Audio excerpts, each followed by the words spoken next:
আমন্ত্রণ জানাচ্ছি আপডেট সংবাদে। শুরুতেই জানিয়ে দিব গুরুত্বপূর্ণ শিরোনাম, এরপরেই থাকবে বিস্তারিত। জিম্মিদের স্বজনদের আহ্বানে সাড়া না দিয়ে হামাসের বিরুদ্ধে যুদ্ধ চালিয়ে যাওয়ার ঘোষণা ইসরায়েলের যুদ্ধবাজ প্রধানমন্ত্রী বেনিয়ামিন নেতানিয়াহুর। এদিকে পশ্চিম তীরে দুই ফিলিস্তিনি তরুণকে গুলি করে মারল ইসরায়েল। ভয়ঙ্কর যুদ্ধের মাঝে মেক্সিকো সীমান্ত এলাকায় ন্যাশনাল গার্ড মোতায়েন করলেন অ্যারিজোনা গভর্নর। আরও জানাবো ইসরায়েল হামাসের ভয়ঙ্কর যুদ্ধের সর্বশেষ তথ্য, গাজা ইসরায়েলি হামলা, নিহত 14। সর্বশেষ গুরুত্বপূর্ণ সংবাদ জানিয়ে দিব ভারতের সংসদে গ্যাস হামলা, সংসদে হানার জন্য দায়ী একমাত্র মোদী সরকার, বললেন রাহুল গান্ধী। শুনছিলেন সংবাদ শিরোনাম, এখন বিস্তারিত। তার আগে অনুরোধ থাকবে ভিডিওতে একটি লাইক দিন এবং কমেন্টস করে জানিয়ে দিন কোন জেলা থেকে বা কোথা থেকে আমাদের সঙ্গে যুক্ত রয়েছেন। জিম্মিদের স্বজনদের আহ্বানে সাড়া না দিয়ে হামাসের ওপর সামরিক চাপ অব্যাহত রাখবেন নেতানিয়াহু। ইসরায়েলি প্রধানমন্ত্রী বেনিয়ামিন নেতানিয়াহু হামাসের ওপর সামরিক চাপ অব্যাহত রাখবেন বলে জানিয়েছেন। হামাসের কাছে থাকা 3 জিম্মিকে ভুল করে হত্যার কথা স্বীকার করেছে ইসরায়েল। এরপর গাজা জিম্মিদের স্বজনেরা তাদের মুক্তির জন্য সমঝোতা আসার জন্য ইসরায়েলের প্রতি আহ্বান জানিয়েছেন। এরই মধ্যেই ঘোষণা দিলেন নেতানিয়াহু। ইসরায়েলি সেনাদের গুলি চালানোর সময় 3 জিম্মি সাদা পোশাক বহন করেছিলেন। তারা সহায়তার জন্য হিব্রু ভাষায় আবেদন জানিয়েছিলেন। ইসরায়েলি বাহিনী এসব তথ্য জানিয়েছে। ভুল করে 3 জিম্মিকে হত্যার খবর প্রকাশিত হওয়ার পর ইসরায়েল জুড়ে ব্যাপক বিক্ষোভ চলছে। জিম্মিদের স্বজনেরা উদ্বিগ্ন হয়ে পড়েছেন। তারা সমঝোতায় আসতে নেতানিয়াহুর প্রতি আহ্বান জানিয়েছেন। তেল আবিবে জিম্মি ও নিখোঁজ পরিবারের ফোরাম আয়োজিত এক কর্মসূচিতে জিম্মি নেইম পরিবারের মেয়ে নোয়াম পেরি বলেছেন, আমরা বারবার মৃত অবস্থায় জিম্মিদের পাচ্ছি। গত মাসে 1 সপ্তাহব্যাপী যুদ্ধবিরতি চলাকালে 240 জন ফিলিস্তিনি বন্দির বিনিময়ে 250 ইসরায়েলি ও বিদেশি জিম্মির মধ্যে শতাধিক জিম্মিকে মুক্তি দেওয়া হয়েছে। তবে জিম্মিদের স্বজনদের আহ্বানের পরিপ্রেক্ষিতে নেতানিয়াহু সামরিক চাপ অব্যাহত রাখার ওপরই জোর দিয়েছেন। তিনি বলেছেন, গভীর দুঃখের সঙ্গে আমি জানাতে চাই যে অপহৃত ব্যক্তিদের ফেরত পেতেও যুদ্ধ জয়ী হতে সামরিক চাপ প্রয়োজন। হামাস বলেছে, বেসামরিক লোকদের ওপর হামলা পুরোপুরি বন্ধ না হওয়া পর্যন্ত তারা বন্দি বিনিময় নিয়ে কোনো সমঝোতায় যাবে না। হামাসের তথ্য অনুসারে গত 7 অক্টোবরের পর থেকে এ পর্যন্ত গাজায় কমপক্ষে 19,500 জন নিহত হয়েছে। নিহত ব্যক্তিদের মধ্যে বেশিরভাগই নারী ও শিশু।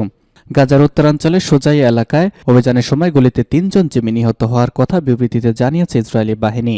নিহত 3 ইসরায়েলি জিম্মিরা হলেন, তাদের মধ্যে 2 জন ঘটনাস্থলে নিহত হয়েছেন এবং অন্যজন চিকিৎসাধীন অবস্থায় মারা গিয়েছেন।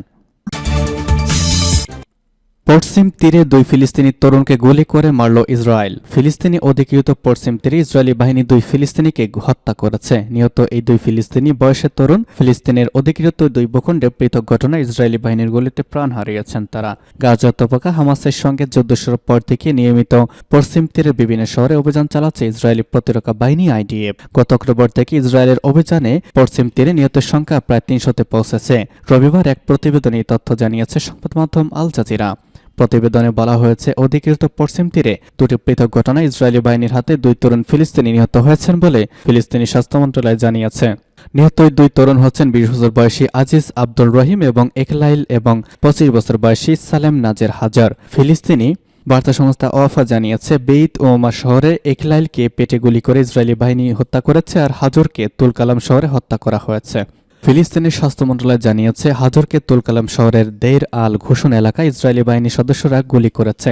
এ সময় তিনি তার ভাইয়ের সাথে ছিলেন এবং তাকে গ্রেপ্তার করা হয়েছে।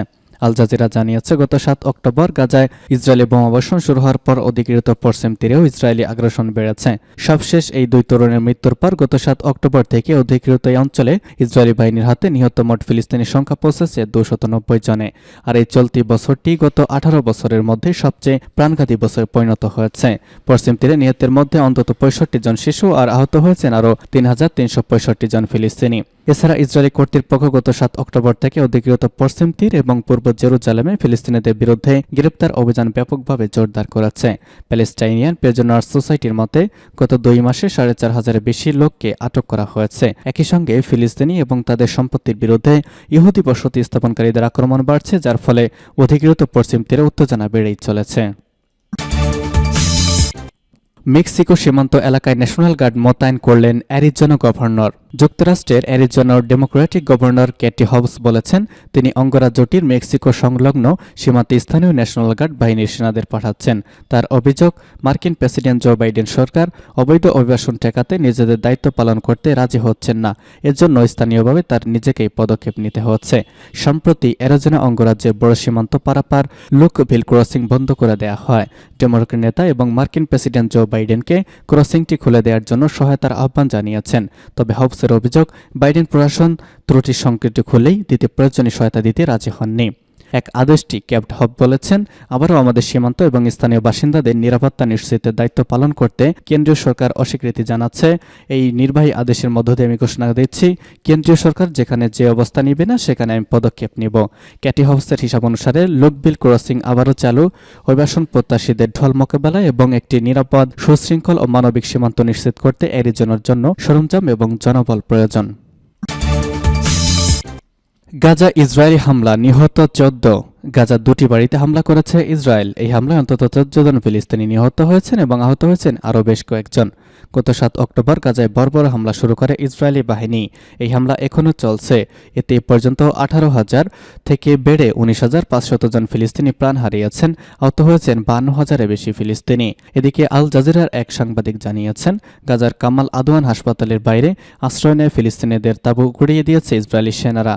এদিকে ইসরায়েল ও হামাসের চলমান সংঘাতে দায়িত্বশীল ভূমিকা পালন করছে ইসরায়েল। দেশটির পররাষ্ট্র মন্ত্রণালয় একটি বিবৃতিতে জানিয়েছে, গাজায় একটি নতুন করে যুদ্ধবিরতিতে পৌঁছানোর জন্য কূটনৈতিক প্রচেষ্টা অব্যাহত রয়েছে।